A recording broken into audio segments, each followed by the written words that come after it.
Hi, this 5-minute solution gonna show you how to read WhatsApp messages without blue tick. Follow these easy steps to do it. First of all, go to your WhatsApp app and the process will be similar for Androids and iPhones. Okay, once you are in your WhatsApp home screen, tap on settings. And now from your WhatsApp settings page, tap on privacy. And under privacy, search for read receipts.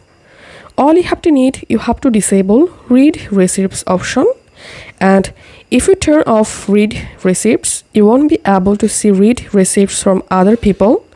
Read receipts are always sent for group chats.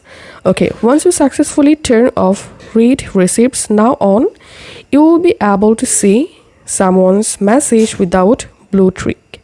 And the same way, you won't be able to see someone read your message. If this video helped you out, please leave a like and leave a comment down below. Thank you for watching.